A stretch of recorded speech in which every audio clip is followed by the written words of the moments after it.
a sessão de hoje é a sessão 3.2, que vai falar das pessoas jurídicas, né? A nossa matéria, essa nossa matéria desse primeiro semestre é pessoas e bens, né? Então, a gente já falou das pessoas físicas, né?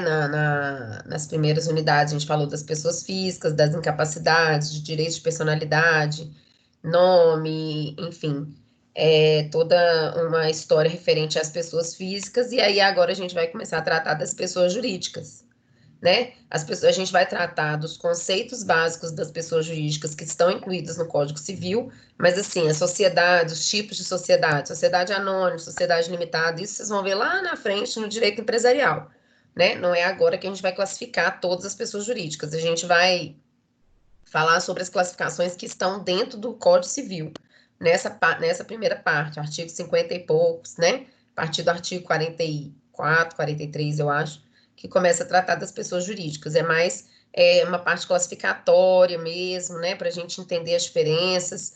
Então, não se preocupem assim, mas ela não falou sobre o que é uma sociedade limitada. Realmente não é agora que é para a gente falar. Isso vai ser lá no direito empresarial, vocês vão entender a diferença entre um tipo de sociedade e outro. Por enquanto, a gente vai tratar realmente dos conceitos mais básicos aqui, que são esses que estão na parte inicial do código, tá? Então, a primeira coisa que a gente tem que aprender é a conceituar a pessoa jurídica, né? A gente aprendeu a conceituar a pessoa física, que é aquela pessoa humana, sujeito, né, titular de direitos e deveres, né? Sujeito de obrigações, e essa pessoa física. E as pessoas jurídicas, o que são? Né?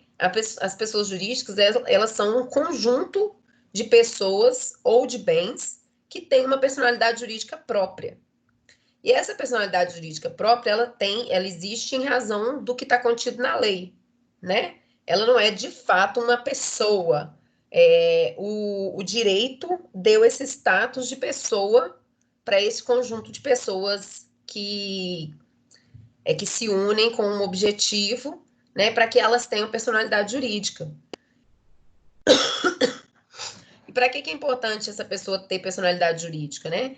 É porque a pessoa jurídica, ela também é sujeito de direitos e de deveres, né? Ela é sujeito de direito, ela pode, então, atuar no comércio, numa sociedade, ela pode praticar atos e negócios jurídicos em geral. Ai, desculpa, a gente passei aqui. E ela também tem obrigações, né? Obrigações assumidas pela pessoa jurídica, não pelas pessoas físicas que a compõem. É diferente, né? O patrimônio, a própria identidade da pessoa jurídica não ela é dissociada da pessoa física. Por mais que existam algumas situações em que a personalidade jurídica da pessoa jurídica pode ser desconsiderada, que a gente vai ver na próxima aula, o fato é que as obrigações e os direitos de cada pessoa são dissociados, né? A pessoa jurídica tem ali os seus direitos e seus deveres, e a pessoa física independe disso, tá?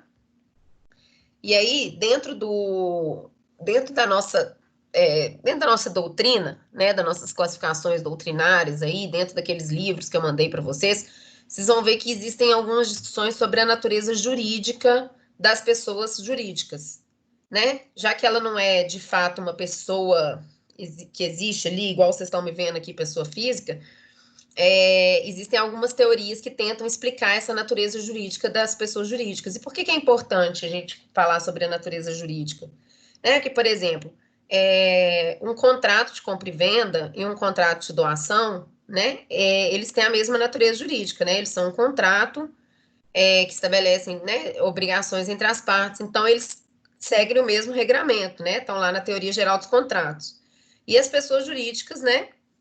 A gente tem que entender essa natureza jurídica delas para entender essa regra, essa parte do direito que rege as pessoas jurídicas. Então, dentro dessas teorias que existem, né, sobre a natureza jurídica, a primeira teoria é um conjunto de teorias que eles chamam de teorias negativistas, que elas, na verdade, negam a existência da pessoa jurídica. Elas não aceitam que esse grupo de pessoas que se une com um fim, com um objetivo próprio, né, que ela tenha personalidade própria. Então, essas teorias negativistas começaram lá no direito, né, enfim, direito romano, não tem ninguém atualmente, né, no Brasil, por exemplo, que defenda mesmo a teoria negativista, ninguém relevante, né? Mas é importante a gente falar que existe sim essa corrente que nega personalidade jurídica para as pessoas jurídicas. E aí tem as teorias afirmativistas, né, que elas buscam explicar, então, como que um grupo de indivíduos pode virar uma pessoa única, né, que o Estado reconhece, né? Então, como que essas pessoas que se unem ali para formar uma única pessoa, como que é essa união, como se dá essa união? Então, essas são as teorias afirmativistas. E aí, dentro das teorias afirmativistas, elas são divididas em duas, que é são as teorias da ficção e as teorias da realidade. Primeiro, a gente vai falar da ficção, tá? E dentro das teorias da ficção, gente, eu falo que classificação em direito civil é uma coisa bem complicada, porque o pessoal adora fazer teoria e vai classificando, classificando, classificando. Então, assim, por isso que o pessoal de banca, de prova, de concurso mais complicado, adora cobrar essas coisas, porque realmente é difícil, né, a pessoa saber de cabeça ali na hora da prova todas essas teorias, mas o fato é que isso é cobrado, enfim. Então, a primeira teoria que a gente vai estudar dentro das afirmativistas, né, dentro das que aceitam a pessoa jurídica como personalidade jurídica, é a teoria da ficção legal, que quem defende ela é o Savigny, então é uma teoria muito antiga, né? Ela fala que só a pessoa natural é capaz de titularizar direitos subjetivos e ter relações jurídicas, e pressupõe a pessoa jurídica como sendo uma criação artificial do Estado por meio da lei. Então, ela fala que a pessoa jurídica é um ente fictício, tá? Então, ela seria uma coisa artificial e só serve para explicar como que certos direitos são atribuídos a uma coletividade de pessoas físicas. Essa é a teoria da ficção legal. Dentro da teoria da ficção também tem a teoria da ficção doutrinária, que fala que a pessoa jurídica ela é uma realização artificial da própria doutrina. Então, ela não tem existência real, ela tem só um valor intelectual. Então, vejam a diferença. A ficção legal fala que quem cria essa pessoa jurídica é o Estado, por meio da lei. E a teoria da ficção doutrinária fala que não, que quem criou essa figura jurídica, né, da pessoa jurídica foi a própria doutrina. Essas duas teorias, gente, as teorias da ficção, elas não são aceitas dentro do âmbito jurídico, porque vocês vão ver mais na frente que o próprio Estado é uma pessoa jurídica, a União, o município. Então, né, como que uma ficção jurídica criaria uma outra ficção jurídica? Então, elas não são mais aceitas, essas teorias da ficção. Vocês entenderam isso que eu tô falando? Tipo assim, o Estado, a União vai lá e faz uma lei falando que existe pessoa jurídica. Como que a União, que é uma pessoa jurídica, vai criar uma ficção sobre uma pessoa jurídica? Então, ficou meio solto do atual regramento dentro do Brasil, né, gente? Que o nosso Código Civil fala de forma expressa que as pessoas jurídicas, né, de direito público existem, né? União, Estado, município, Distrito Federal, enfim. A gente vai ver daqui a pouquinho isso aqui. Vou beber uma aguinha aqui.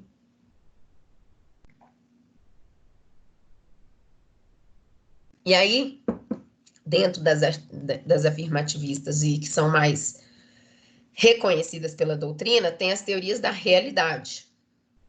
Que, assim, todas elas não colocam a pessoa jurídica como um ser abstrato. Todas elas reconhecem uma existência própria da pessoa jurídica. Só que a diferença é que tipo de realidade essa pessoa jurídica é. Então, assim, a primeira é a teoria da realidade objetiva. Ela fala que a pessoa jurídica é uma realidade sociológica, né? Porque nasce, assim, das forças sociais para ter vida ali, né? É separado das pessoas que fazem parte dela, né?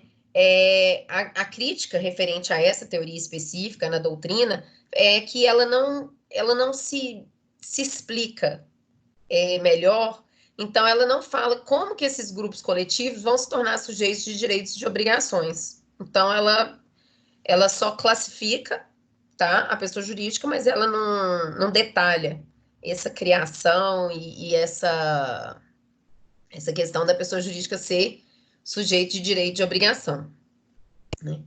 A outra teoria da realidade é a teoria da realidade jurídica, que fala que a personalidade jurídica é um atributo do Estado, né? Pois o próprio Estado possibilita a aquisição dessa personalidade jurídica. Então, o direito da personalidade jurídica a determinados grupos de pessoas, né, que são formados com um interesse comum, mas essa teoria também é criticada porque ela também não fala como essas sociedades que se organizam com um fim comum, né, ela não explica como elas se organizam e nem falam sobre essa questão de um poder autonormativo, né, das próprias pessoas jurídicas se regulamentarem dentro da sua atividade. Então, ela também acaba sendo um pouco criticada na doutrina. E aí, por fim, a gente tem a teoria da realidade técnica, né, que fala que a pessoa jurídica ela é real dentro de uma realidade técnica, porque é uma realidade diferente das pessoas naturais, né? Isso é bem fácil da gente entender, né? É óbvio que o regramento existente para pessoas naturais é diferente das pessoas jurídicas. A gente já falou aqui de alguns direitos da personalidade, por exemplo, que por mais que existam direitos da personalidade que são reconhecidos para as pessoas jurídicas, não são todos eles, né?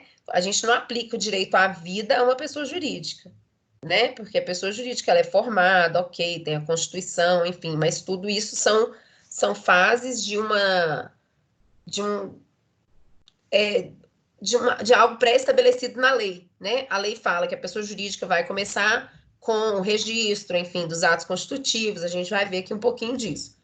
Então, ela tem, de fato, uma realidade muito diferente das pessoas físicas, né? Então, assim, e o que ela fala sobre essa criação, de por que existe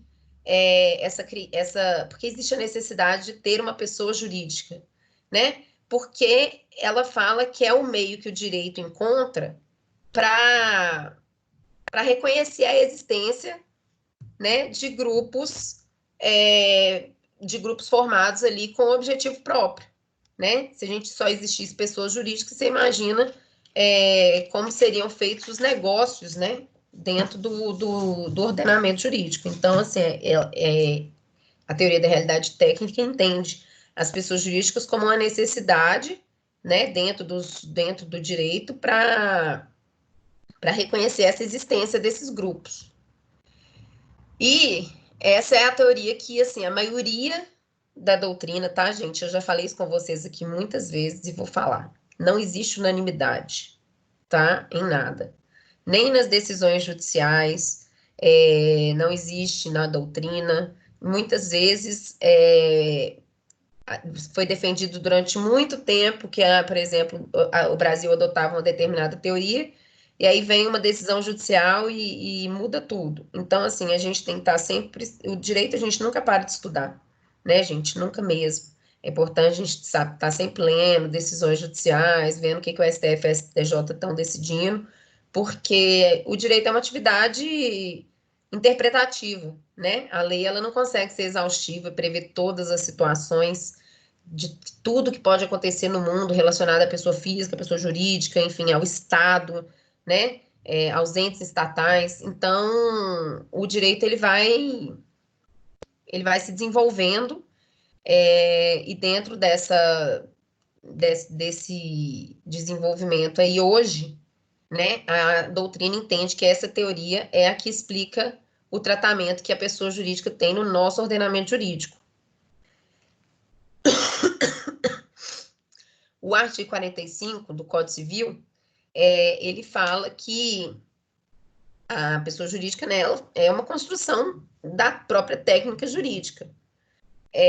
Inclusive permite, né, o Código Civil, a gente vai ver na próxima aula, que o próprio Código Civil permite desconsiderar a personalidade jurídica, né? Então,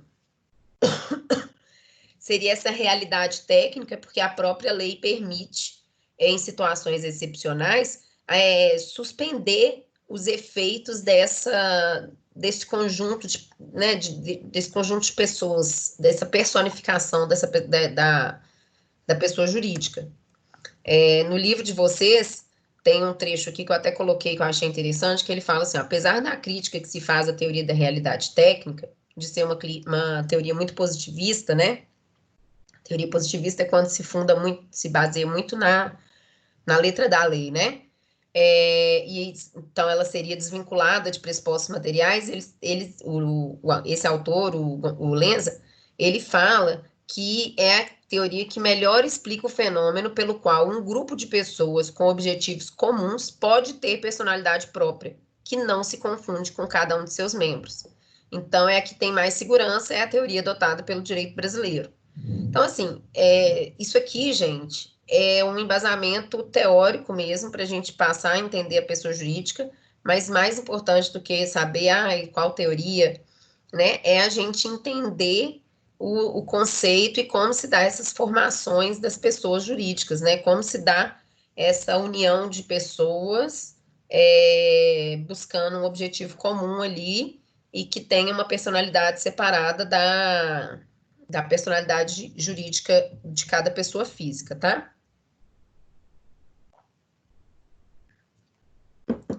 Então, mais importante do que a gente saber a teoria é a gente saber o que precisa fazer para criar, né, para constituir uma pessoa jurídica, né?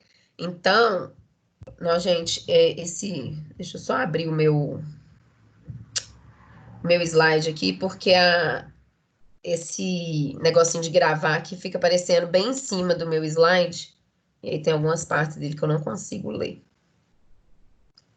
Então, deixa eu só abrir aqui e ver qual que eu tô.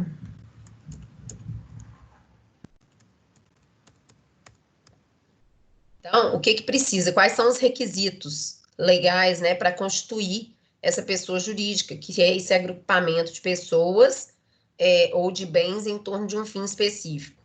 Então, o primeiro requisito é a vontade humana, o segundo é a observância da legalidade, e o terceiro é a licitude do objeto, tá? Eu vou explicar aqui no próximo slide melhor o que é cada um, né? A vontade humana, ela é manifestada, né, no momento em que as pessoas vão lá e se unem e formulam ali um contrato, algum documento, constituindo, né, essa outra pessoa. Então falam, não, eu, Luciana, junto aqui com o Arthur, com a Camila, com a Sabrina, a gente vai se juntar e vai constituir uma pessoa jurídica para assumir determinadas obrigações, né? Para prestar um serviço, enfim, para ter a finalidade pode ser a escolha aí, né? De cada um existem pessoas jurídicas diversas, mas para que ela seja criada tem que ter uma vontade humana manifestada, obviamente, né? O segundo requisito é a observância da legalidade. A empresa, gente, a pessoa jurídica, né? Ela de fato só existe se ela estiver regularmente constituída, né? Não adianta eu combinar aqui com um amigo, vamos aqui montar uma empresa e vamos começar a vender, sei lá, doce no intervalo da faculdade. Tudo bem, a gente pode até vender doce no intervalo da faculdade, mas nós não somos uma pessoa jurídica regularmente constituída. Só seremos a partir do momento que a gente tiver um ato constitutivo, né? E principalmente que a gente leve a registro. Existe uma formalidade para a constituição de uma pessoa jurídica. Então, esse requisito de observância da legalidade é observar as formalidades da lei, né? Então, eu coloquei que o ato constitutivo é um requisito formal essencial, né? Pode ser um estatuto, se for uma associação sem fim lucrativo, ou um contrato social, né? Quando for uma sociedade simples ou sociedade empresária, a lei coloca, né? Para criar uma associação, você precisa fazer um estatuto. Para criar uma empresa, uma sociedade simples, uma sociedade empresária, você tem que fazer um contrato social. Uma fundação, é necessário fazer uma escritura pública, né? E, obviamente, todos esses atos constitutivos têm que ser levados a registro para que, de fato, o direito reconheça a existência dessa pessoa jurídica, tá? Então, é um requisito formal mesmo para a existência da pessoa jurídica. E, por fim, o último requisito de constituição é que o objeto seja lícito, né? Eu não posso criar querer criar uma pessoa jurídica para fazer tráfico de drogas, né? O objeto do meu negócio tem que ser lícito, né? Então, por mais que eu use uma empresa de fachada para fazer uma atividade ilícita, lá na Constituição, né, dela, o objetivo tem que ser lícito, tá? Aí só quero fazer um parênteses aqui, gente, rapidinho, é que, assim, é muito comum, principalmente para quem está começando no estudo do direito, assim, confundir muito o direito civil com o direito penal. Então, assim, vocês vão ver que, por exemplo, quando vocês estiverem tendo a matéria de negócios jurídicos, né? Um dos defeitos do negócio jurídico, por exemplo, é a coação, né? Que é ameaçar alguém, né? Então, você só vai fazer, a pessoa só faz o negócio jurídico porque ela foi coagida, porque ela foi ameaçada.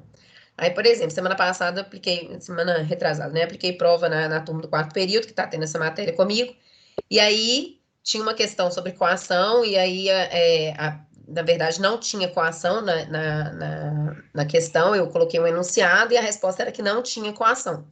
E aí algumas pessoas vieram discutir, né, depois comigo, conversar, falando, não, professora, mas estava claro lá no enunciado que teve a ameaça e tal, o crime de ameaça. Então, assim, gente, é muito importante a gente dissociar, sabe, esses dois estudos. O direito penal é uma coisa, o direito civil é outra, tá? Por mais que muitos conceitos se entrelacem ali, muitas teorias acabem se entrelaçando, mas, assim, o que a gente estuda no direito penal é uma coisa e o que a gente estuda aqui no direito civil é outra, porque aqui a gente vê consequências de determinados atos dentro do direito civil, não dentro da esfera criminal, né? Então, assim, o direito civil tem muitas palavras que são mais utilizadas no direito penal, por exemplo, lícito e ilícito, né? Aí a pessoa já fica, não, não, mas isso é ilícito, tal. Então, assim, a questão do objeto ilícito é uma questão aqui, um requisito formal. Se o objeto for ilícito, a empresa não vai existir, tá? Ela não vai chegar a ser constituída. Ela não vai conseguir fazer o registro, não vai conseguir fazer formalmente existir, né? Por mais que ela faça vários negócios aí, enfim, que serão analisados no caso da ilicitude dentro do âmbito do direito penal, tá? Eu só fiz um parênteses mesmo, porque é muito comum a gente, no início do curso, os alunos fazerem uma associação muito grande entre todos os ramos do direito, e a gente tem que fazer essa dissociação, assim, aqui eu estou estudando civil, então não tem que ficar me preocupando, por exemplo, nesse caso que eu dei o exemplo, né? Com crime de ameaça. Não interessa o crime de ameaça, eu estava querendo saber em relação ao negócio jurídico, né? Então a gente tem que fazer essa separação aí. Mas por enquanto vocês ainda não estão tão dentro dessa parte, não. E aí eu coloquei aqui o artigo do Código Civil que fala sobre a constituição das pessoas jurídicas. Olha só, o artigo 45 ele fala: começa a existência legal das pessoas jurídicas de direito privado com a inscrição do ato constitutivo no respectivo registro, precedida, quando necessário, de autorização ou aprovação do Poder Executivo, averbando-se no registro todas as alterações por que passar o ato constitutivo. Então, gente, a pessoa jurídica ela só existe de fato para o direito quando o ato constitutivo dela for registrado lá no órgão competente, né? Como eu falei, se for uma associação, se for uma associação, vai ser um estatuto, ou um contrato social, no caso das sociedades, ou uma estrutura pública, no caso das fundações, não interessa a forma.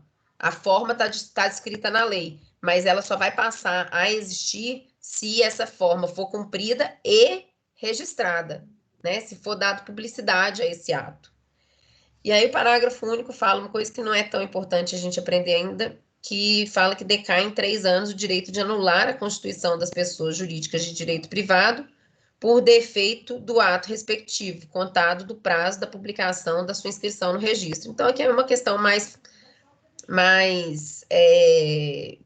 já de aplicabilidade prática mesmo, não tão conceitual, né? Mas, assim, no momento em que você faz o registro ali, se esse registro tiver algum defeito, você tem 3 anos para anular essa constituição das pessoas jurídicas. Isso não é tão importante, não. É importante a gente entender como que se dá essa existência das pessoas jurídicas, tá?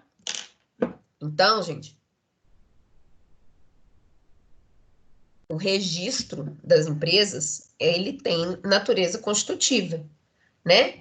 É o registro que prova que a empresa foi regularmente constituída e, sendo regularmente constituída, ela tem personalidade e capacidade jurídica, né? Sem personalidade jurídica, capacidade jurídica, ela não é titular de direitos e de obrigações. Ela não é um sujeito de direito. Ela não adquiriu a personalidade, então ela não tem essa titularidade de nenhum direito. Então, para que ela seja de fato constituída, tem que haver esse registro, tá? Quando é um contrato social, né, referente às sociedades, esse registro é feito na junta comercial. E as demais pessoas jurídicas de direito privado, o registro é feito no cartório de registro das pessoas jurídicas, tá? O cartório, existe cartório de registro das pessoas naturais e cartório de registro das pessoas jurídicas, exatamente por essa diferenciação dentro do nosso direito. Então, os atos constitutivos de pessoas jurídicas vão ser registrados lá no cartório de pessoa jurídica. E existem, né, algumas sociedades que elas funcionam sem ato constitutivo, né? Então, essas sociedades, gente, elas não têm personalidade jurídica, elas são chamadas de sociedades não personificadas. Elas são irregulares, tá? Só que dentro dessa classificação de sociedades não personificadas, não é só essa sociedade que uma pessoa esqueceu de fazer o registro, mas está lá funcionando. Existem alguns outros tipos de sociedades não personificadas que a gente vai falar um pouquinho aqui, tá? A primeira delas é a família, né? A família é uma sociedade não personificada, né? Ela não é levada a registro num cartório de registro de pessoas jurídicas, mas ela é uma sociedade, né? Ela pode ter origem no casamento, na união estável, né? A gente, lá no artigo 226 da Constituição, fala o conceito de família, que foi amplamente ampliado, né, pelo STF, enfim, admitindo a família homoafetiva, né, o casamento homoafetivo, enfim. De toda forma, existem vários tipos de família e elas são conhecidas como sociedades não personificadas, tá? Um outro tipo de sociedade não personificada é o espólio. Eu acho que eu até falei aqui na aula passada com vocês o que é o espólio, né? Mas o espólio, ele é o conjunto de bens que é formado com a morte de alguém. Então, quando alguém morre, né? Eu falei na aula passada sobre a arrecadação dos bens na ausência, né? Então, esse conjunto de bens da pessoa morta é chamado de espólio, tá? E por que ela é uma sociedade não personificada? Porque ela tem legitimidade para atuar em juízo, né? Sendo representada pelo inventariante. Então, às vezes, eu lembro direitinho, gente, eu comecei a fazer estágio muito cedo. Quando eu entrei na faculdade, primeiro período, eu comecei a fazer estágio no escritório. E eu não sabia nada, nada, nada, né? Aí eu lembro que eu comecei a primeira coisa que eu comecei a fazer lá no escritório foi cadastro de processo. Então, eu ficava o dia inteiro lá cadastrando processo, cadastrando processo. E aí eu falei assim, gente, o que é esse negócio de espólio? Porque isso não é nome de pessoa, não, mas tem um tanto de processo aqui com esse nome de espólio. E quando eu fiz faculdade, não era, internet não era essa coisa que é hoje, assim, de você colocar aqui no celular, espólio. E aí sair, né, toda a explicação. E aí eu tive que ir lá perguntar para o meu coordenador, né? Ah, o que é espólio? Fiquei morrendo de vergonha depois. Ele falou, não, que período que você tá? Aí eu falei, no primeiro. Ele, não, não, então não era para você saber ainda mesmo, não. Mas então é isso, tá, gente? O espólio é esse conjunto de bens que é formado quando alguém morre. Então, muitas vezes vocês vão ver no processo assim, espólio de fulano de tal, espólio de ciclano, espólio, espólio, espólio.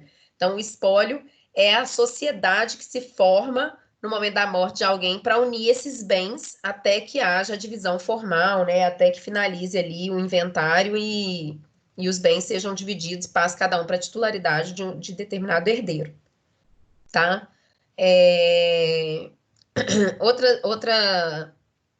Outra coisa que é considerado como sociedade não personificada são as heranças jacente e vacante, né? Que quando a parte morre sem deixar sucessores, os bens são destinados ao poder público.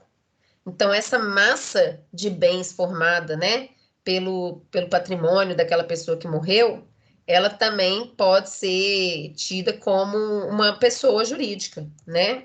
Não personificada, não formalizada, mas ela é vista muitas vezes como uma pessoa separada, né,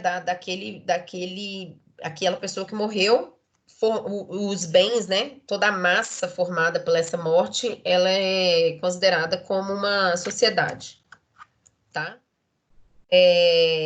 Além disso, né, isso aqui a gente vai ver bem mais para frente lá no direito empresarial, a massa falida, né? Então, olha só, gente, só para vocês verem como é importante que quando a gente estava na classificação lá da pessoa jurídica, eu falei que a pessoa jurídica é o conjunto de pessoas ou de bens, né? Então, olha aí os conjuntos de bens aparecendo aí, né? Dentro dessas sociedades personificadas aqui, tem vários exemplos dos conjuntos de bens e não de pessoas, tá? Então, a massa falida é o conjunto de bens que é formado quando você decreta a falência de uma pessoa jurídica, né? Não é uma pessoa jurídica de fato, mas ela é um conjunto ali de coisas e de direitos, né? Porque a massa falida também tem direitos. Então, esse, essa, essa massa que é formada no momento em que decreta a falência e faz essa arrecadação, né, dos bens, do patrimônio da empresa falida, também é considerado como uma sociedade não personificada. A outra é a que eu já falei aqui, né? Empresas sem constituição, né? São as sociedades de fato, né? Empresas sem constituição que estão lá exercendo a atividade, mas que elas não são regularmente constituídas, né? E uma outra sociedade de fato também, que é reconhecida no direito, é a união das pessoas que não podem se casar. Então, por exemplo, quando o cara já é casado e ele casa de novo, né?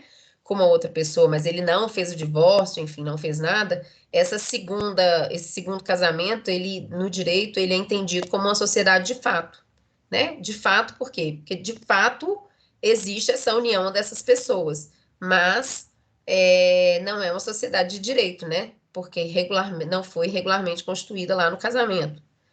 Então, esses são uns exemplos de sociedade não personificada, acho que eu coloquei mais alguns, né?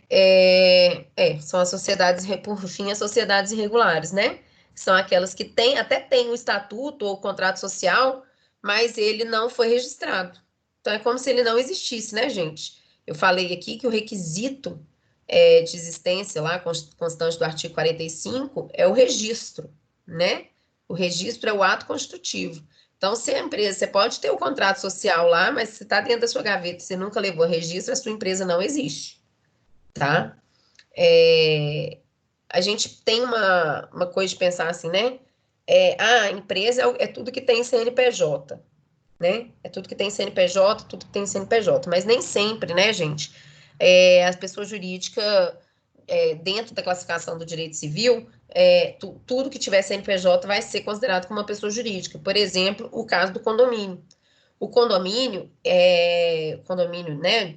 O prédio aqui onde eu moro é um condomínio e ele tem CNPJ, tá? É possível fazer essa inscrição do condomínio no CNPJ, mas ela não necessariamente vai ser considerada uma pessoa jurídica. Então, como ela está nesse limbo aí, sem uma classificação certa, eles colocam ela também como uma sociedade não personificada, tá? Mas essa questão não é pacífica. Existem vários doutrinadores que entendem que ela é sim uma pessoa jurídica regularmente constituída e se aplicar a ela todas as normas. Só que o direito, a parte condominial, o tratamento específico dela é dentro do direito das coisas. Então, não necessariamente tudo que é aplicável à pessoa jurídica vai ser aplicado ao condomínio. Então, por isso que a doutrina diverge aí em relação a essa classificação. Mas, assim, é importante a gente pensar que nem tudo que tem CNPJ não necessariamente sempre vai ser considerado uma pessoa jurídica, tá?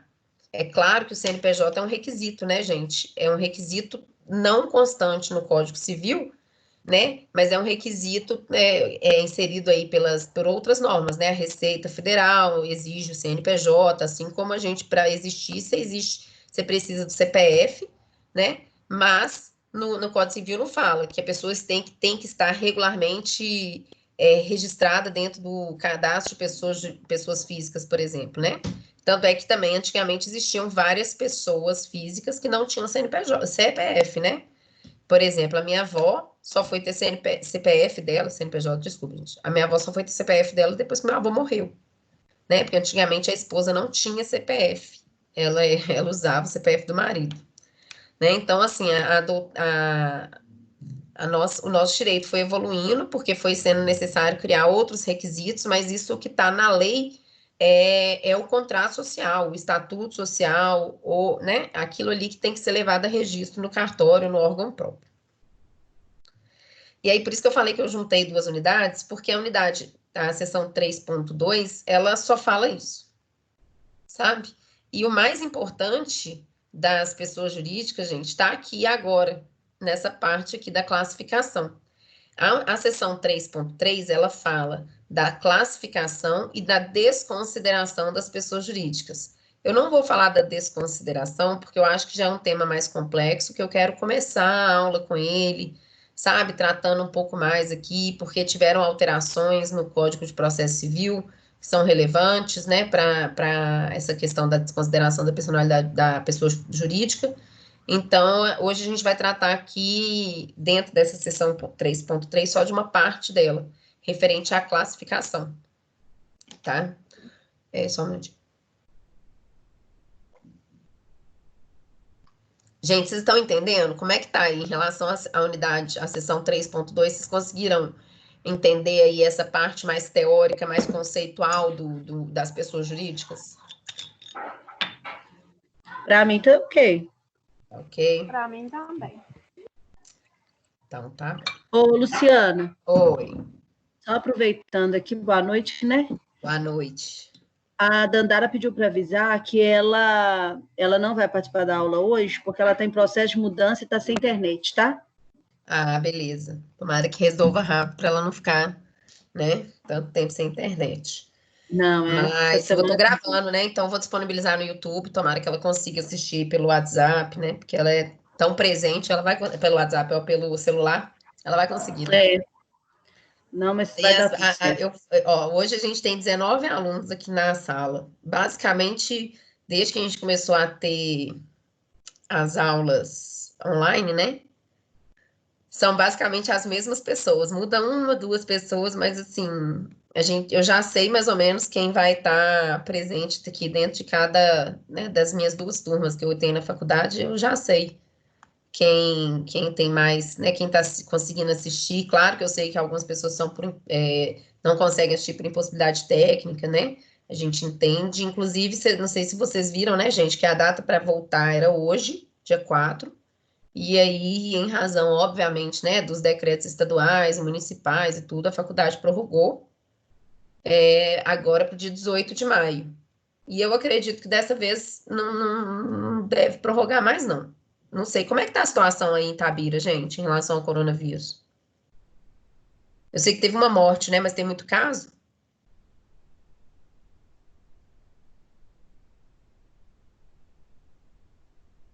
Alguém sabe me falar?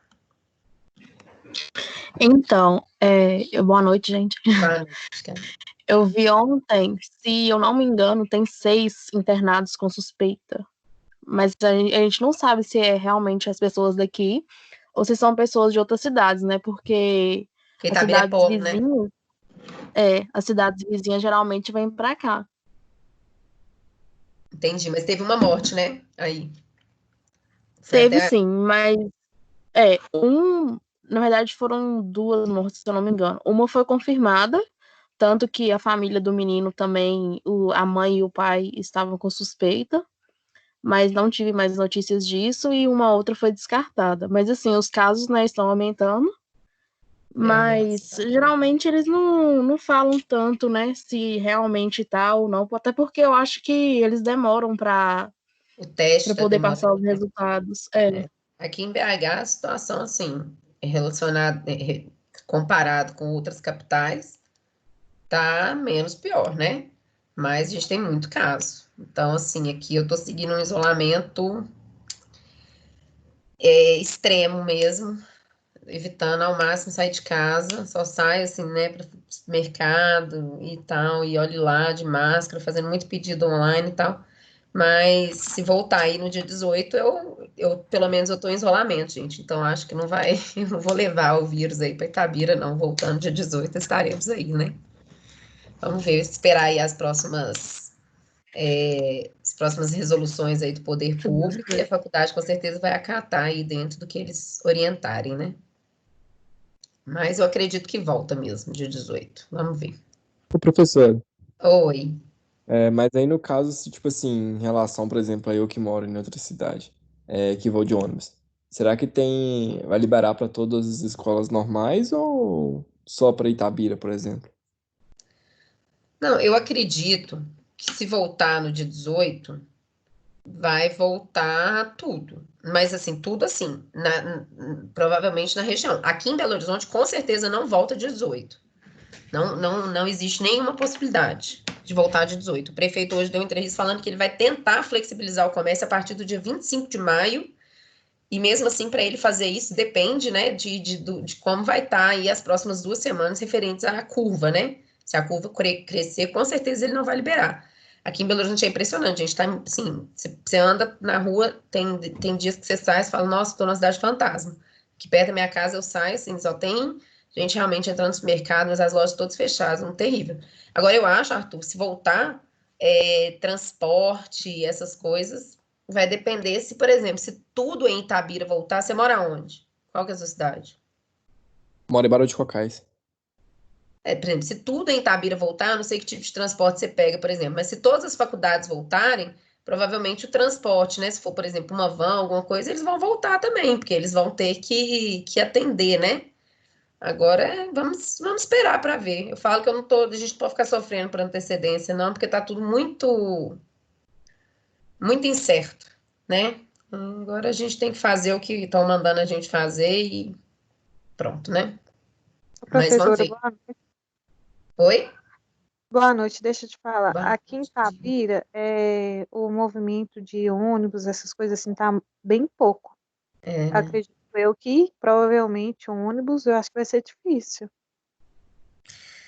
Depende, o comércio aí tá reaberto já ou tá fechado? Já abriram tudo, mas um ônibus tá bem pouco as rotas. Pois é. É complicado, né? Porque você reabre o comércio, mas não reabre a circulação de fato. Difícil.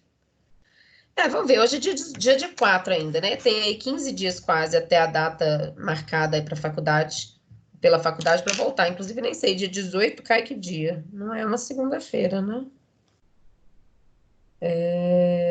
Não, é uma segunda-feira. Então, seriam mais 2 semanas aí, né? Vamos esperar para ver. E aí, caso, gente, né, o transporte não volte, alguma coisa, aí a gente vê com a faculdade, de repente, eles disponibilizarem alguém para gravar a aula, né, para disponibilizar para os alunos que ainda não tiverem condição de frequentar, a gente dá um jeito, né, para tudo dar-se um jeito aqui. Se a gente conseguiu dar um jeito, né, em 2, 3 horas depois da comunicação de que a gente não poderia dar aula lá no dia 18, no dia 16 de março, a gente conseguiu dar aula online naquele dia, tudo dá um jeito, não se preocupem. Caso a pessoa não possa comparecer, a gente dá um jeito de gravar a aula para mandar para ela, tá? Então vamos lá, gente. Classificação das pessoas jurídicas. Agora, algumas palavrinhas que vocês sempre ouviram aí referente à pessoa jurídica, a gente vai tratar um pouquinho aqui, tá? Quanto à nacionalidade, gente, a classificação da doutrina, ela é dividida em empresas, né? Em pessoas jurídicas nacionais e estrangeiras. As nacionais é as que têm a sede administrativa dentro do Brasil, né? Então, ela é instituída dentro das leis brasileiras. E as pessoas jurídicas estrangeiras são aquelas que precisam do poder executivo de autorização, né? Para se estabelecerem no Brasil. Aí tem uma questão um pouco tormentosa atualmente dentro dessa classificação, porque é o seguinte, gente, o artigo... Deixa eu só abrir minha Constituição aqui, ó. O artigo 171 da Constituição, ele falava, ó, são consideradas: 1. Empresa brasileira, a constituída sob as leis brasileiras, que tenha sua sede e administração no país. 2. Empresa brasileira de capital nacional, aquela cujo controle esteja em caráter permanente sob a titularidade direta ou indireta de pessoas físicas domiciliadas e residentes no país, e aí falava, a lei poderá, em relação à empresa brasileira de capital nacional, conceder proteção e benefícios, estabelecer um setor imprescindível ao desenvolvimento tecnológico, estabelecer algumas condições especiais, enfim, esse artigo 171 trazia uma classificação na Constituição, tá, gente? Sobre as empresas. E aí, esse artigo foi revogado pela Emenda Constitucional 6 de 95.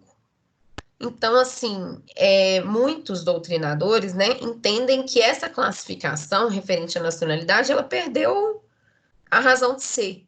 E, assim, o motivo, né, dessa emenda número 6 de 95 ter revogado esse artigo, né, foi muito referente à abertura de capital, né, gente? Vocês são muito novinhos, vocês não vão lembrar, mas antigamente não podia, né, não existia carro importado no Brasil, né? Depois do Collor aí, que ele abriu o mercado de capital, abriu o mercado brasileiro para empresas estrangeiras, né? Então, isso foi com o Collor, lá em 92. E aí veio a emenda em 95, né? Junto com, logo após o Plano Real e etc., porque estava havendo realmente uma abertura do Brasil para empresas estrangeiras, né? Foi uma política, uma escolha política mesmo de abertura externa. Então, eles revogaram esse artigo 171. Então, assim, a própria Constituição tinha essas duas espécies, né? Obviamente, se ela classificava como empresas brasileiras de capital nacional, tinha essa classificação, as estrangeiras eram o quê? As que não eram, de fato, constituídas no Brasil, nem tinham capital 100% brasileiro. Então, essa classificação não é muito atual mais, tá? Apesar dela estar em todos os livros, todas as doutrinas de direito civil, e poucos autores fazerem esse alerta sobre essa revogação desse artigo na Constituição, mas o fato de ter revogado esse artigo na Constituição muda um pouco essa questão dessa classificação de estrangeira, né? Tudo precisa de autorização, enfim.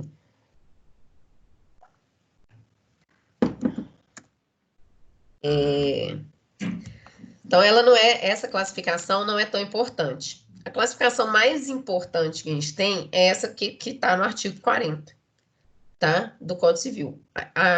O artigo 40 fala. O artigo 40, gente, é só para a gente conseguir se colocar aqui mesmo dentro do Código Civil, né? No nosso estudo aqui.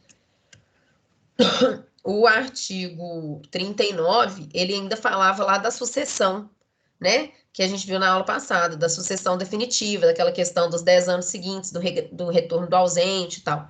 Aí, o título 2 do Código Civil, isso tudo está dentro do título 1, né? Que é das pessoas naturais. E aí vem o título 2, então, do Código Civil, que no capítulo 1 traz as disposições gerais sobre as pessoas jurídicas. E aí ele começa, então, a parte legal aí das pessoas jurídicas dentro do Código Civil, ela começa nesse artigo 40. Então, eu trouxe essas classificações aí, esses conceitos, mas para a gente conseguir entender o que está no nosso ordenamento. Gente, só um minutinho que minha bateria do computador está acabando, que deixa eu só ligar na tomada.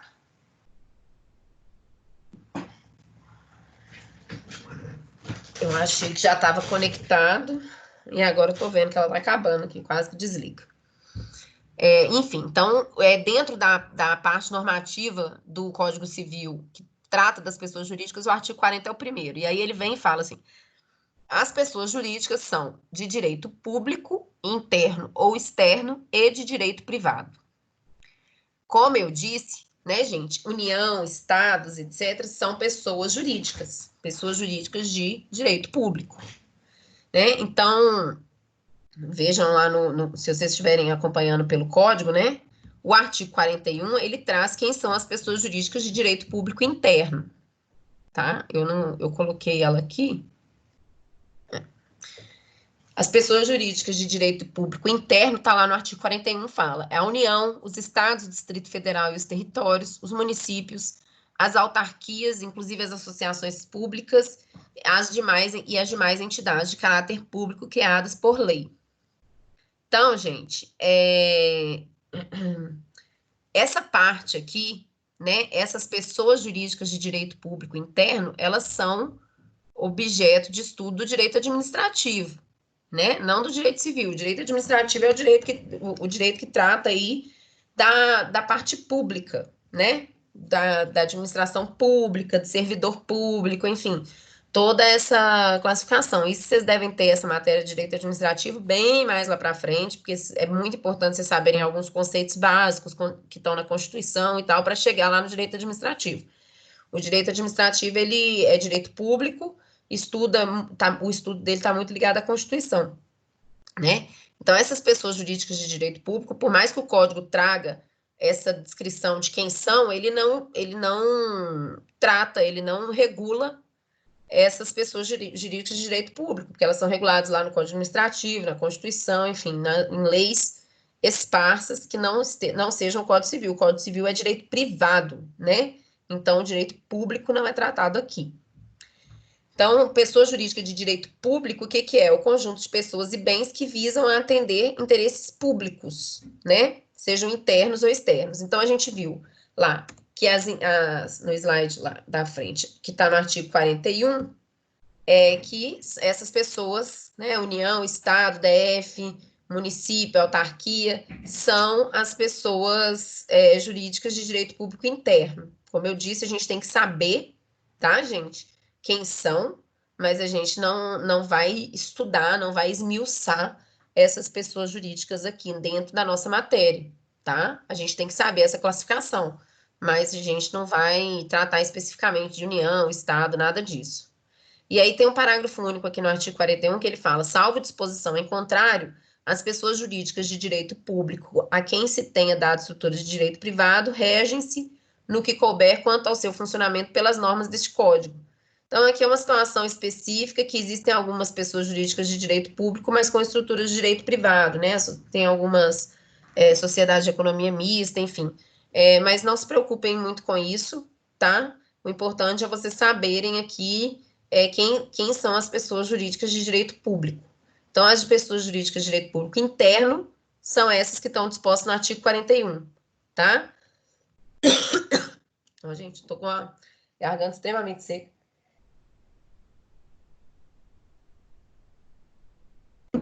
E aí, voltando aqui no slide anterior, as pessoas jurídicas de direito público externo estão contidas lá no artigo 42, que fala que são os estados estrangeiros e todas as pessoas que forem regidas pelo direito internacional público. Tá? Então, a ONU, né? Qualquer outro estado, né, estado estrangeiro, são consideradas essas pessoas jurídicas de direito público externo. E as de direito público interno são as nossas aqui, dentro da nossa divisão, que está lá na Constituição, União, Estado, DF, enfim. Passada essa classificação, a gente entra, então, como eu falei, peraí, deixa eu só voltar aqui. Que quanto às funções e capacidades, elas são divididas, então, em pessoa jurídica de direito público e pessoa jurídica de direito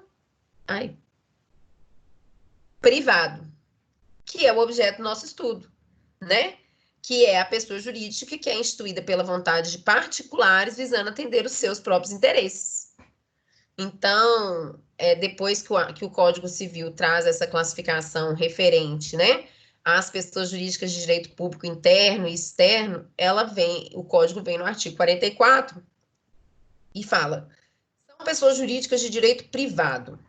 As associações, as sociedades, as fundações, as organizações religiosas, os partidos políticos e as empresas individuais de responsabilidade limitada, que são as EIRELI, né?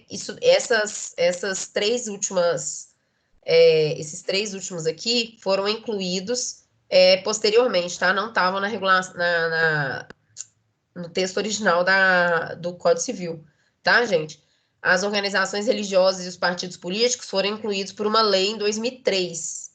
E a EIRELI, que é essa empresa individual de responsabilidade limitada, foi incluída por uma lei em 2011. Então, hoje, dentro da nossa classificação do direito civil, são 6 as pessoas jurídicas de direito privado: associação, sociedade e fundação, organização religiosa, partido político e a EIRELI.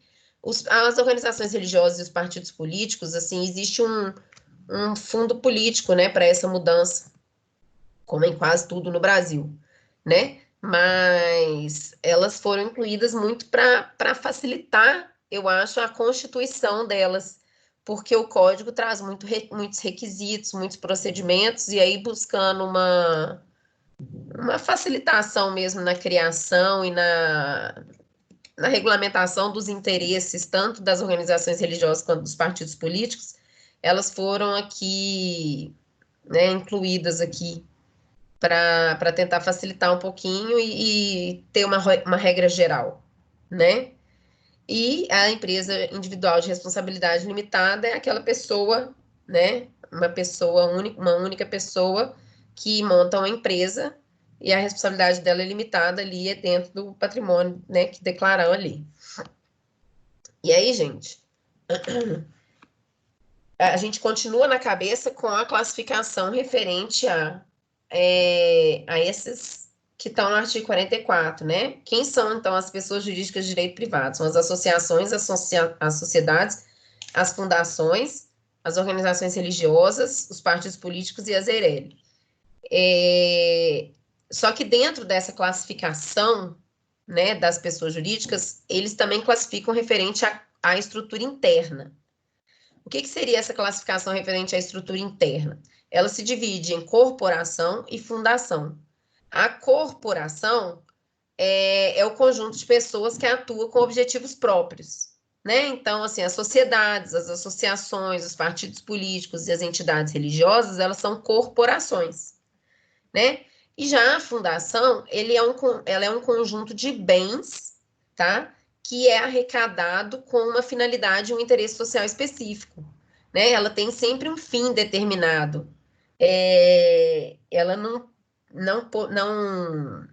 não pode ter fim lucrativo, né? As fundações, elas não têm o intuito de lucro, né? Os objetivos das fundações geralmente são religiosos, morais, culturais, ou uma fundação assistencial, né?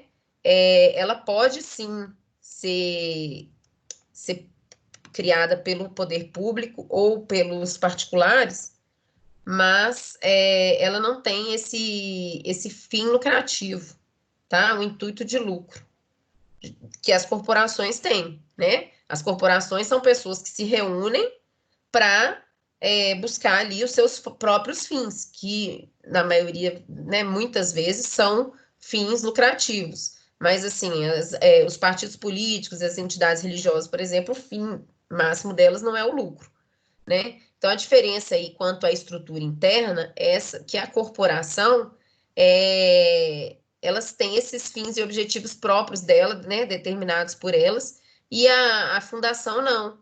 A fundação não é um conjunto de pessoas, é um conjunto de bens, né, e que não tem o intuito de lucro, tá? Deixa eu só passar aqui. Luciana. Oi. Uma dessas pessoas jurídicas, eles podem começar como corporação e ir para fundação ou vice-versa? Na verdade, impedimento legal não tem, mas assim, vai ser diferente, porque, por exemplo, quando você faz uma sociedade, né, é uma sociedade de pessoas ali, por exemplo, você monta uma sociedade empresária, aí você tem ali o seu fim, né, lucrativo e tal, não sei o quê. Se de repente você resolver montar uma fundação, é muito comum, né, gente? Por exemplo, as empresas, né, a Vale, a Uzi Minas, enfim, elas têm a empresa, a sociedade empresária, né, a pessoa jurídica, sociedade empresária com fim lucrativo, etc., e elas montam fundações assistenciais para apoio aos funcionários, né? Então, assim, elas são separadas, tá? Elas podem fazer parte do mesmo grupo empresarial, né? Mas elas não têm o mesmo objetivo, tá? Então é tipo uma fundação à parte a corporação. Ela tem CNPJ diferente, né? A Vale tem, eu sei que tem, eu não sei o nome da fundação da Vale, mas eu sei que a Vale com certeza tem. Então, sei lá, vamos lá, Fundação Vale de Apoio. Essa Fundação Vale de Apoio, ela é uma pessoa jurídica separada da Vale. Então, assim, a constituição dela é feita de forma diferente, né? Eu falei que nas fundações, né? A fundação, ela vai ser formada de forma... o requisito formal dela, né? De criação dela ali, é diferente, né? Quando você monta uma empresa, uma sociedade empresária, né, gente? Você faz um contrato social. Quando você faz uma fundação, você monta por meio de uma escritura pública, né? Colocando lá qual é o objetivo daquela fundação, né? A gente vê muitas vezes, assim, uma fundação, uma pessoa muito rica, o Bill Gates, né? Bill Gates, gente, esquece a questão de que não é aqui no Brasil e, obviamente, não se aplica o direito brasileiro na fundação dele, mas vamos supor ele, né, o caso, vamos supor que ele fosse brasileiro, ele montou, além da Microsoft, que é a empresa que ele tinha, ele montou uma fundação assistencial aí para países, enfim, não sei qual que é o objetivo da fundação dele, mas essa fundação, ela não exerce uma atividade empresária, é diferente da sociedade.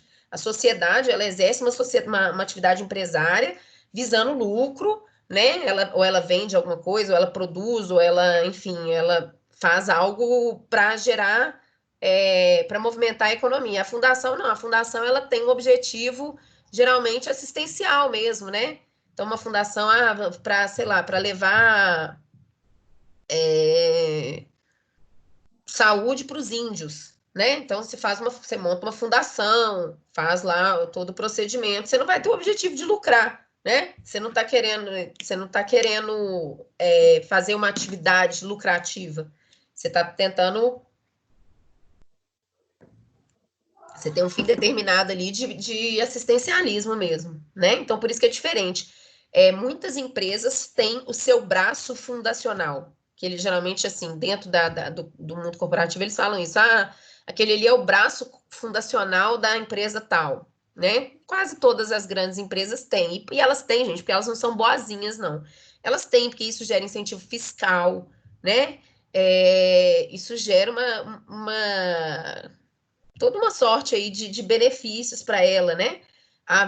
Essas empresas grandes, por exemplo, as mineradoras, que são atividades extremamente poluidoras, então muitas vezes o próprio, para ela ser estabelecida ali em uma determinada cidade, o próprio acordo que é feito do município, para o município aprovar as licenças, enfim, é que seja criada uma fundação para prestar serviço para determinado grupo de pessoas, ou uma fundação referente a esclarecimento sobre meio ambiente, né, para que seja tratada as questões ambientais, preservação ambiental, assim. Então, muitas vezes essas empresas fazem esses braços fundacionais, mas elas são pessoas jurídicas diferentes, tá? Ainda que pertençam ao mesmo grupo econômico ali, elas são pessoas jurídicas diferentes, o patrimônio é diferente, é tudo diferente.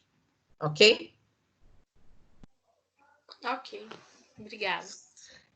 Só mais um detalhe, nas fundações, geralmente essas empresas, elas são sócias, elas são uma das sócias das fundações, né? Mas essa fundação específica não é para aferir lucro. A empresa, a pessoa jurídica lá, ela vai aferir lucro lá no negócio específico dela, lá na atividade econômica dela, né? Ela pode ser sócia das fundações, mas a fundação não vai, o objetivo não é o do lucro, tá? Professor, então é como se fosse duas empresas? São duas empresas totalmente diferentes, constituídas de formas diferentes, com objetivos diferentes, tá? Gente, a gente, dentro de um grupo só econômico, você pode ter mais de 50 empresas, né? Aí elas ficam como sócias, é isso que você quis dizer? Oi? Aí elas ficam como sócias? Como se fosse A empresa pode ser sócia da fundação. Olha só, eu vou falar o que ela precisa para ser constituída, que aí às vezes esclarece algumas coisas. Por exemplo, são 4 fases, né, para a constituição de uma fundação, né? O primeiro delas é o ato de dotação, que é quando você destina uns bens livres, né, para essa fundação. Então, vamos supor, a Vale, né, vai criar uma fundação de assistência ao meio ambiente em Itabira, enfim. Aí ela vai lá e ela pega determinados bens do patrimônio dela, ela pode ser sócia dessa fundação, então a Vale é a sócia da fundação, tá? Mas a fundação é outro CNPJ, é outra pessoa jurídica. E aí ela transfere determinados bens, né? Destina determinados bens para essa fundação, né? Coloca lá como que eles vão ser administrados, enfim, pode ser uma fundação referente à assistência de funcionários, tal. Ela vai lá e coloca um patrimônio determinado lá, que é o que vai, né? Que vai sustentar aquela fundação, né? Então, lá no estatuto, ele é elaborado de uma forma que fale como que esses bens vão ser administrados, quem que vai ser o administrador da fundação, né? Como que vai ser essa, por exemplo, ela pode prever lá que o presidente da fundação vai ser eleito por meio de voto direto dos seus membros, ou pode colocar lá que o presidente da fundação necessariamente é o presidente da empresa que é dona, né, que é a proprietária é sócia da fundação. Então pode haver essa disposição aí, e é isso, assim, gente, a gente tem que pensar, porque quando a gente pensa pessoa jurídica, geralmente a gente pensa uma empresa, né? Mas assim, uma empresa sempre, uma empresa grande, tá? Sempre vai ser um conjunto de várias outras empresas, ela vira um grupo econômico, porque é muito difícil, vocês imaginem, por exemplo, uma empresa do tamanho da Vale, se ela tivesse só um CNPJ, todas as notas fiscais emitidas num CNPJ só, todas as compras dela feitas num CNPJ só, como seria difícil isso para administrar? Então, o que as empresas fazem? Cada filial recebe, né, um CNPJ. Então, assim, a empresa vira um conjunto daquelas várias empresas menores criadas dentro dela. E aí elas criam, geralmente, fundações, mas que não vão fazer parte do escopo de ganhar dinheiro, tá? Mas pode existir também, gente, fundação totalmente desassociada de qualquer empresa, né? Existem muitas fundações aí que a pessoa, sei lá, uma pessoa que é muito rica, vai lá e monta uma fundação para promoção da arte, enfim, em um determinado lugar. E aí ela vai lá e, por exemplo, doa todos os quadros que ela tem do Picasso, Monet, etc., que vão fazer parte do patrimônio dessa fundação, né? Então, a fundação ela pode ser tanto feita por empresas quanto por pessoas físicas, ela pode ser pública, ela pode ser privada. Existem fundações públicas, né? Criadas pela União, pelo Estado ou pelo município, enfim. As fundações, elas são um tipo de pessoa jurídica, tá? Mas a grande pegada delas aí para a gente entender é essa ausência de um intuito lucrativo, tá? Professora, já que ela guardar assim, Pode falar, gente. são duas empresas diferentes, uma visando lucro e a outra não. Isso. E a atividade de uma não tem nada a ver com a outra, tá, gente? Eu só falei assim, eu dei o exemplo dessas empresas, porque eu sei que tem muita gente aí, né, que deve ter um parente da Vale, alguma coisa, e sabe que existe, por exemplo, uma fundação da Vale. Mas a fundação, o objetivo dela não tem que ser nada referente ao mesmo objetivo da empresa, não é, né? Então, assim, a fundação, ela tem essa pegada ou assistencial, ou religiosa, né? Um objetivo religioso ou de promoção de cultura, né? Tem vários objetivos diferentes que não são os objetivos da empresa. Quem era a outra pessoa que ia me perguntar? Professora, deixa eu te perguntar. Então quer dizer que a fundação ela tem que pagar as mesmas coisas que a corporação? Exemplo, impostos, essas coisas assim? Ela paga também? Paga também. Já que ela Paga também. Existe, tá, gente? Dentro do direito tributário, enfim, dentro da própria política econômica de determinado governo e tal, existem incentivos fiscais maiores para fundações do que para empresas normais, né? Então, assim, existem alguns incentivos que às vezes facilitam, tá? Mas não necessariamente ela paga, assim, de forma geral, ela paga tributos, paga tudo, tá? A questão, assim, a diferença, por exemplo, as fundações de direito privado, né? Elas são criadas lá por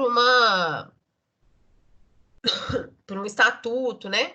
Já as fundações públicas, por exemplo, elas têm que ser criadas por lei, né?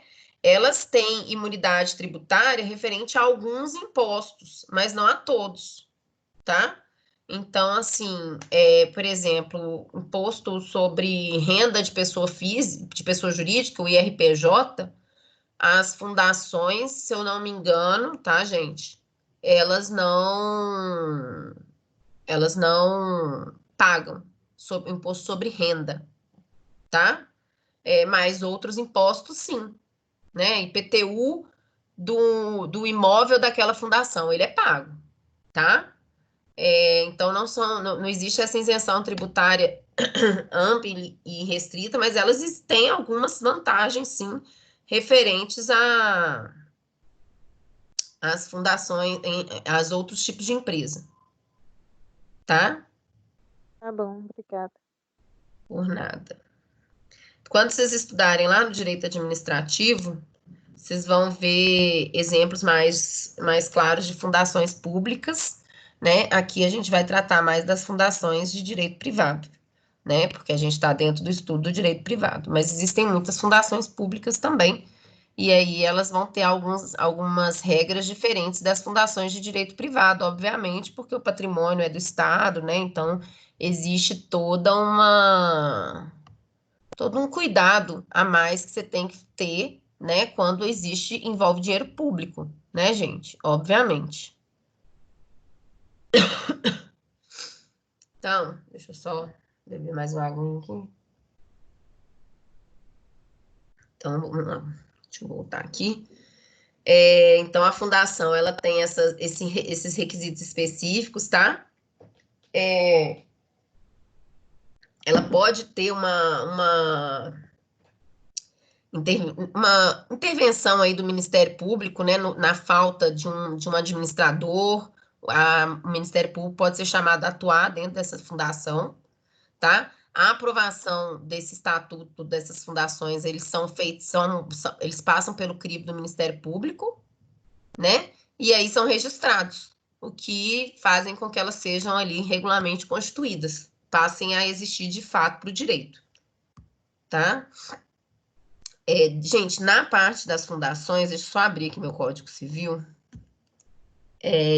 Depois, se vocês tiverem, né, assim, curiosidade para ler, a gente não vai, obviamente, a gente tem 2.000 e tantos artigos, eu não vou ler um por um de todas as matérias, mas assim, eu vou ler aqui a parte básica aqui das fundações, e quem tiver curiosidade depois leia o capítulo das fundações todo no Código Civil, que vai esclarecer também. Mas olha o que o Código fala sobre a criação da fundação. Ela fala: para criar uma fundação, o seu instituidor fará, por escritura pública ou testamento, dotação especial de bens livres, especificando o fim a que se destina e declarando, se quiser, a maneira de administrá-la.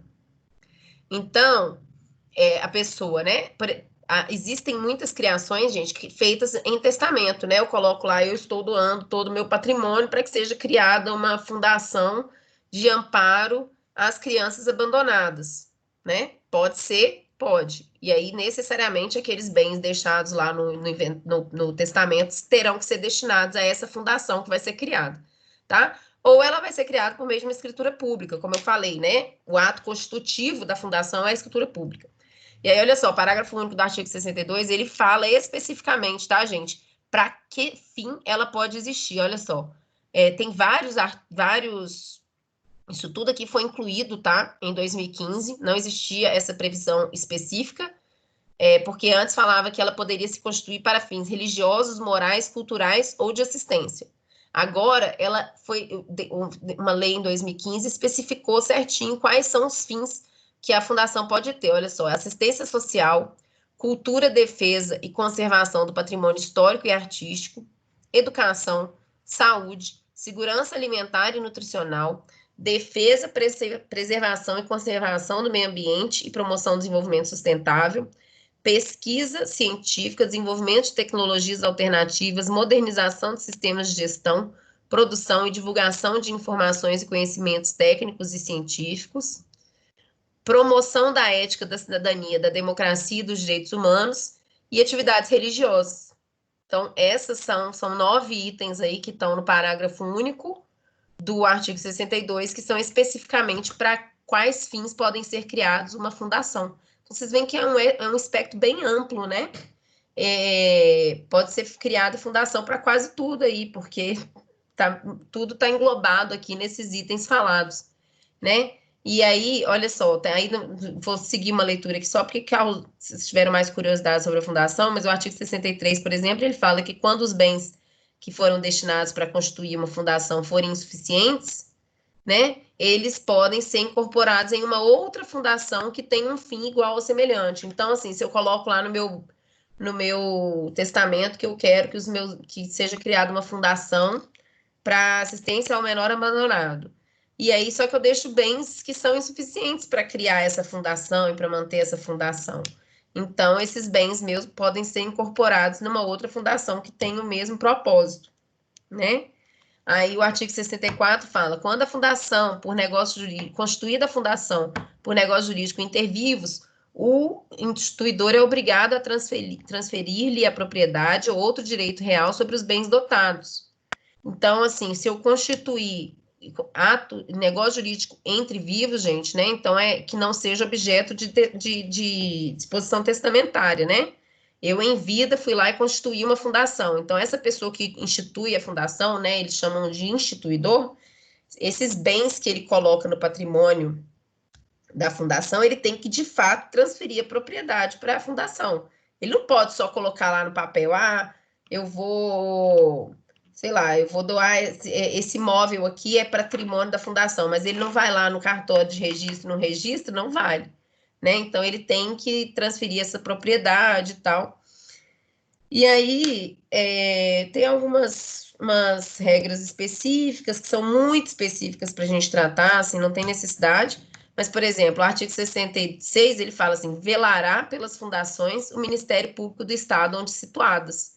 Então, vocês veem que é uma pessoa jurídica que ela tem interesse, que existe um interesse público nela. Tanto é que o Ministério Público intervém nela, né?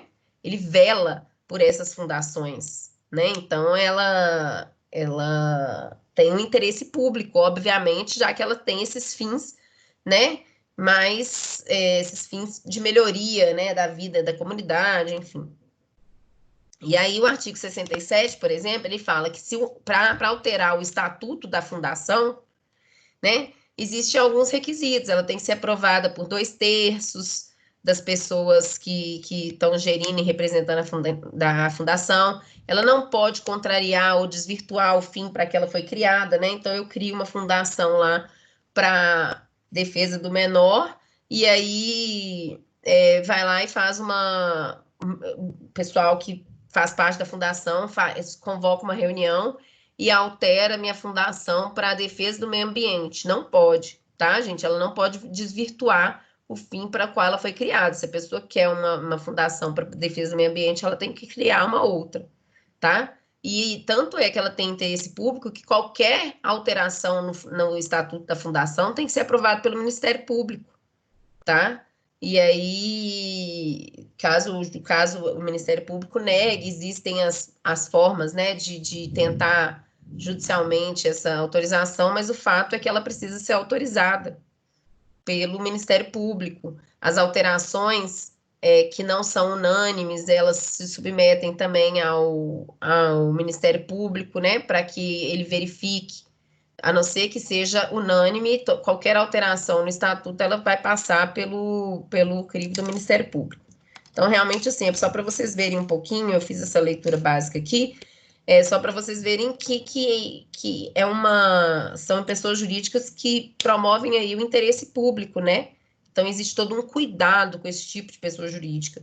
O artigo 69, por exemplo, fala assim, ó, tornando-se ilícita, impossível ou inútil a finalidade a que visa a fundação, ou vencido o prazo da sua existência, um órgão do Ministério Público ou qualquer interessado lhe promoverá a extinção.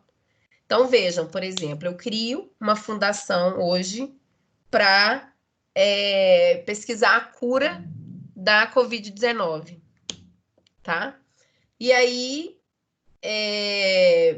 uma outra fundação, ou enfim, a minha, alguém descobre a cura do coronavírus, então, futuramente, a minha fundação, a finalidade dela é inútil, né? Não há mais o que ser pesquisado se já foi encontrado, por exemplo, a cura para determinada doença. E aí, nesse caso, vai ser extinta a fundação, tá?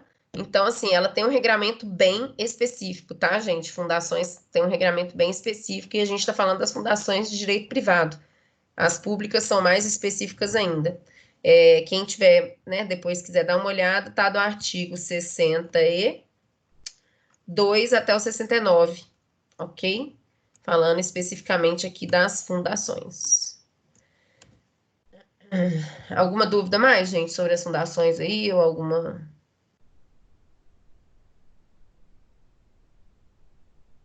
Não, né?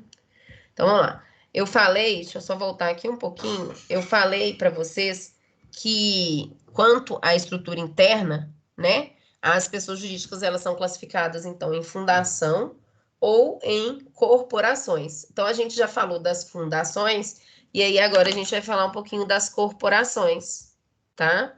As corporações, gente, elas também se subdividem. Elas são ou as associações ou as sociedades. As associações, assim como a fundação, ela não tem fim lucrativo, mas o objetivo é diferente. As associações, elas vão ter fins científicos, artísticos, beneficentes, enfim, os fins específicos delas são fins não econômicos, tá? E ela vai ser diferente, assim, não tem uma obrigação não existem direitos recíprocos entre os membros das associações. Então, a associação é diferente, né? Aquela pessoa que cria ali uma associação de bairro, uma associação de defesa do consumidor, né? Que existem muitas associações de direito do consumidor. Então, assim, as associações, elas são regidas lá no artigo 53 até o 61 do Código, tá? E aí ela começa assim: constituem-se as associações pela união de pessoas que se organizem para fins não econômicos. Então, vejam, a fundação, você não tem que necessariamente ter essa união de pessoas, você vai destinar determinados bens para a fundação. Já as associações, não, são pessoas que se unem com um intuito comum, né? E aí o parágrafo único do artigo 53, ele fala assim: não há entre os associados direitos e obrigações recíprocos. E aí o artigo 54 fala sobre o estatuto, né, das associações, o que eles têm que ter. Depois fala sobre que os associados têm direitos iguais, tá? Mas o estatuto pode instituir categorias com vantagens especiais. Então, assim, existem alguns regramentos específicos das associações. Eu acho que eu coloquei algumas coisas aqui importantes. Esse primeiro, né, que é o artigo 53, que fala da união das pessoas para fins não econômicos. Vejam que aqui, gente, não tem, como tem lá no artigo da fundação, quais são os fins da associação. Então, os fins dela podem ser muito mais amplos do que os da fundação. Da fundação está especificado lá no código, né? Aqui não. Então, assim, as associações, como elas são essas uniões, essa união de pessoas, para que você exclua um sócio, tem que ter uma justa causa, tem que ter respeito ao contraditório, à ampla defesa, isso está previsto no Código, tá? As Assembleias Gerais das associações que podem destituir um determinado administrador ou alterar um estatuto. Então, assim, o regramento jurídico é diferente das associações e das fundações. Então, professora, mas quando que vai usar a associação, quando que vai usar a fundação? Depende do objetivo de fato que a pessoa tem. Então, se a pessoa quer fazer destinar determinados bens para um objetivo específico que esteja lá, né, no rol lá do artigo 63, eu acho, aí ela vai montar uma fundação. Mas se ela quer realmente uma associação de pessoas para buscar um objetivo comum, né, não necessariamente que seja... Então, por exemplo, quando você monta uma associação de direito de defesa do consumidor, né? Como existem aí 1 milhão que sempre estão sendo faladas aí, é para realmente ficar verificando propaganda, aquela propaganda é irregular, aí ela entra, né? Ela tem capacidade jurídica para ajuizar uma ação contra determinados órgãos. Então, assim, depende muito. E essa questão de associação e fundação, essa questão de escolher uma ou outra e tal, ela é bem complexa e muitas vezes cai em provas mais complexas aí de MP, da magistratura, né? Às vezes caem algumas coisas assim. O regramento é diferente no código, né? Então a gente tem que entender que o código entendeu como pessoas jurídicas diferentes, tá? Então a gente tem que se pegar realmente nas características que o código fala de cada uma para entender essa diferença, tá? Então, olha só. O associado, né? O artigo 5º, tem um inciso, o inciso 20 no artigo 5º da Constituição fala que ninguém pode ser compelido a associar-se ou manter-se associado, ou permanecer associado.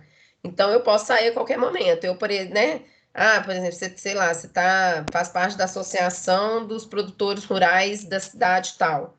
E eu quero sair, eu posso sair. Ninguém pode me obrigar a ser associado. Tipo, você só pode vender o leite se você fizer parte dessa associação. Não existe essa regra, né? A gente sabe que muitas vezes acontece, mas legalmente não pode, né? Os associados, eles têm direitos iguais, né? O código fala que a qualidade do associado ela é intransmissível, a não ser que o estatuto tenha a previsão de transmissibilidade, né? De como que vai ser no caso de uma dissolução, como que vai haver essa distribuição referente aos valores, né?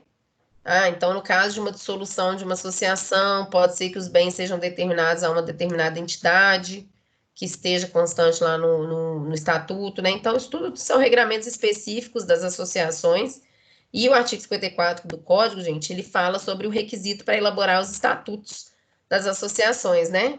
Então, ele tem que ter denominação, fins e a sede, tem que constar no estatuto o requisito para admitir, demitir, excluir associado, quais são os direitos e deveres dos associados, as fontes de recursos para manutenção, né? Como que eu vou conseguir dinheiro para manter essa associação?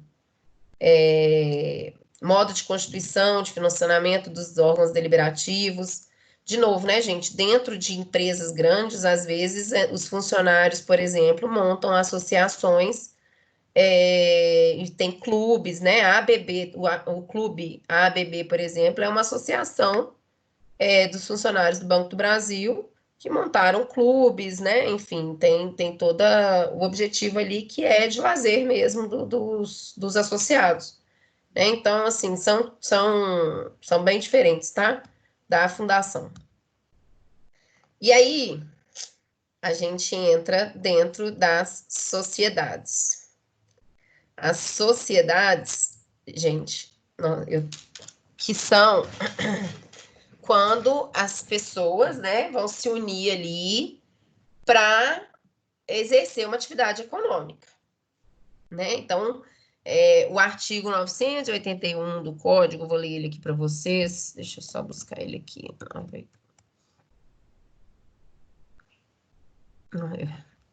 981.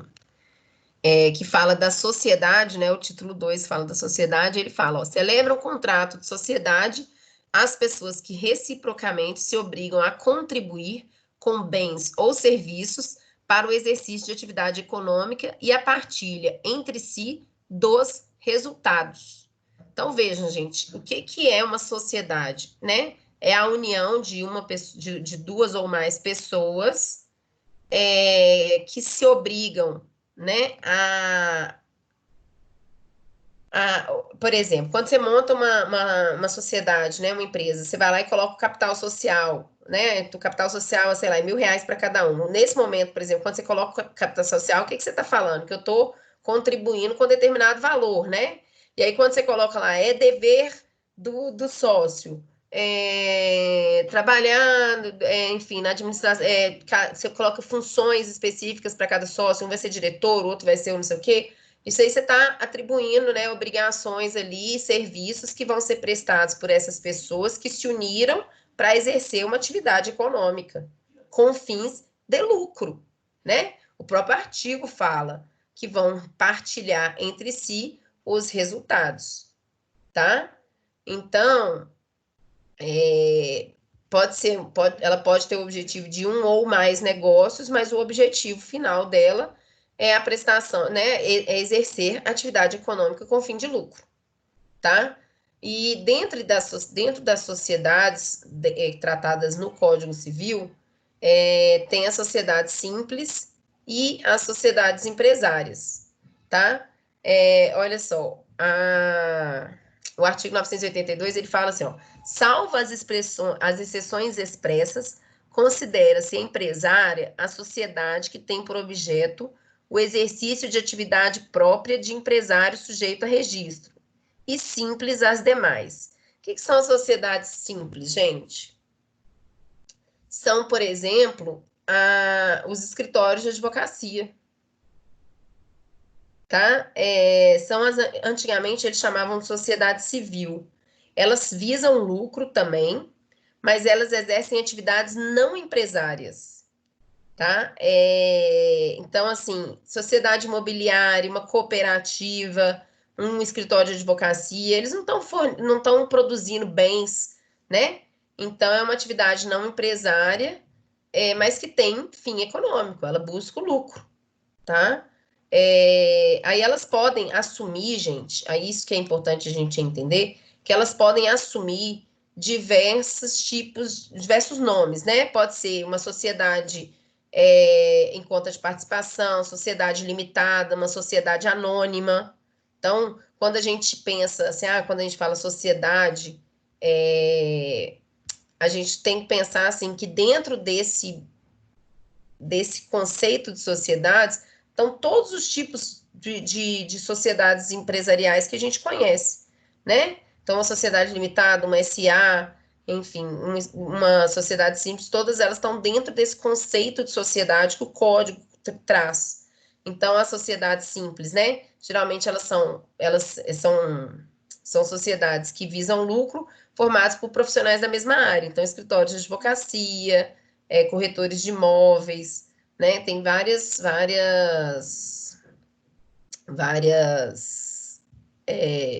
tipos de sociedade simples.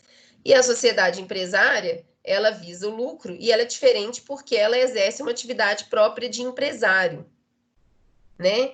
E então ela pode, como eu falei, ela pode assumir a forma de uma sociedade em nome coletivo, sociedade em comandita simples, comandita por ações, sociedade limitada, sociedade anônima. Todas essas formas são formas de sociedade empresária. E aí, eu falei com vocês que aqui o livro de vocês começa a tratar, depois dessa denominação aqui, ele começa a falar sobre a desconsideração da personalidade jurídica. Só que eu acho que essa aula, como a gente já traz muitos conceitos, a gente falar da desconsideração da personalidade jurídica ia acabar ficando muito confuso para vocês. Então, eu não segui, tá? Eu tratei praticamente da metade aqui da seção 3.3, mas eu não coloquei a parte referente à desconsideração para não ficar muito pesado, tá? E é uma parte pequena que aí a gente vai tratar dela junto da parte que a gente vai tratar da responsabilidade das pessoas jurídicas, né? Então, para mim, faz muito mais sentido trazer, junto da responsabilidade da pessoa jurídica, a desconsideração da personalidade dela, porque a desconsideração da personalidade jurídica vai acontecer, geralmente, né, quando uma sociedade não estiver cumprindo os seus objetivos regulares, né, e aí a gente vai ver aí as hipóteses que o Código permite, né, então, por exemplo, se ajuiza uma ação contra uma empresa e aí a empresa não tem patrimônio nenhum mais, porque o cara foi lá e transferiu todo o patrimônio dele, da empresa, para o patrimônio pessoal dele. Então, você pode desconsiderar essa personalidade jurídica, a gente vai ver isso detalhadamente, mas eu quis parar, realmente, gente, aqui, para não confundir demais os conceitos de vocês, né? E aqui a gente fez uma unidade e meia, né? Até mais do que o normal aí da gente fazer uma unidade por aula. E aí eu queria que vocês, né, ficassem à vontade aí para tirar dúvida, enfim. Já falei isso aqui, né? Para mim é tão estranho eu conseguir dar uma aula, uma unidade e meia em 2 horas de aula, mas é porque, como é sem interrupção, né? A gente vai falando e a aula rende demais até. Mas eu queria que vocês ficassem à vontade aí para tirar alguma dúvida, para a gente conversar, que na outra aula a gente vai continuar a matéria. Realmente aqui eu preferi parar para não confundir demais a cabeça de vocês.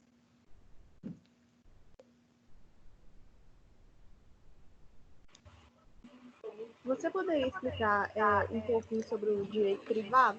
No momento que você está falando, a internet caiu, eu perdi um pouquinho da explicação. Laura, você que entrou agora, né? Isso, fui eu mesmo. Ah, eu lembrei do seu nome hoje, da sua mensagem que você me mandou. Ô, Laura, o seguinte, o direito privado, depois, se você quiser, até não vai ter essa aula minha gravada, porque eu falei isso para os meninos na primeira aula que a gente teve, tá? Mas, assim, o direito nosso, ele é dividido em direito público e direito privado, né? O direito público, ele regula o interesse da sociedade, né? Do todo. E o direito privado, ele disciplina as relações entre os particulares. Então, assim, o direito público está incluído no direito público o direito constitucional, o direito administrativo, o penal, o tributário, o processo, tá? Processo civil, processo penal faz parte do direito público. E aí, dentro do direito privado, traz o quê? O direito civil, né? O direito comercial, né? O empresarial, faz parte do direito privado, por quê? Porque está regulando só interesse entre particulares. Direito do trabalho também é uma matéria que regula só interesse entre particulares, então faz parte do direito privado. Né? Direito consumidor também regula interesses de particulares, entre particulares. Né? Então, assim, o direito civil, de forma geral, o direito civil todo, né? Ele é uma matéria de direito privado. Tá?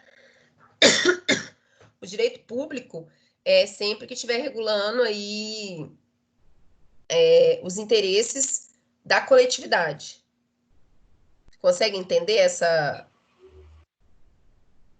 Ah, sim, deu para entender bem. Obrigada. Entendeu?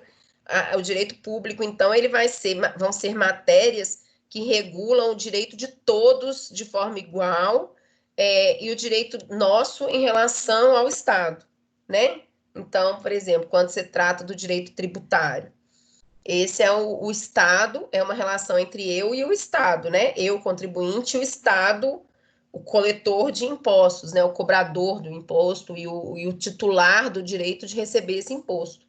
Então, basicamente, o interesse aí é público, né? E aí vem, então, no direito privado, é um contrato que eu faço de locação. Não tem nenhum interesse público dentro desse contrato. Então, ele é regulado só pelo direito privado, tá? Tá bom, obrigada. Por nada. Mas se você quiser dar uma olhadinha na seção 1.1, tá? Da apostila de vocês. Não sei, como você me mandou mensagem só hoje, depois você me manda de novo a mensagem, para eu lembrar de você, que eu vou te mandar os livros e os links do YouTube, das minhas aulas que já foram gravadas, e os livros também, tá? Para você acessar. Eu também até olhei mesmo, eu vi que as aulas não dá para assistir de novo. Eu também tinha mandado mensagem, só que foi na parte de minhas mensagens que tem no AVA. Aí Ah, eu mandei. vi hoje. Mas você mandou na sexta-feira, né? Depois que você me mandou mensagem, eu vi. Ah, tá, deve ser isso, então. Foi. Mas pode me mandar por lá também, não tem problema não. Eu vejo por lá também. Mas é porque você me mandou na sexta, era feriado, eu só acessei hoje. Aí depois que você me mandou mensagem, eu abri lá minhas mensagens e vi. Uhum. Mas tá bom. Aí qualquer Mas coisa está eu lá te mando gravado no no AVA, gente. Eu não sei se vocês têm observado que eu tenho publicado o link do YouTube no AVA, né? Depois, naquele mesmo lugar onde vocês conseguem acessar o link da aula, eu publico o link do YouTube. Vocês perceberam isso já, não? Alguém? Eu percebi já, professora. Ah, então tá. Então, sempre que vocês precisarem, porque eu mando no grupo do WhatsApp, né, gente, mas assim, para facilitar mesmo, porque a nossa comunicação, já falei isso aqui, né? A nossa comunicação oficial não é o WhatsApp, é lá no AVA. Então, eu coloco sempre lá, tá? Então, sempre que vocês perderem, não sei onde está o link da aula, tal, pode ir lá que vai estar lá. Ok? Inclusive, eu vou até paralisar aqui a gravação, para não ficar uma gravação muito grande aqui.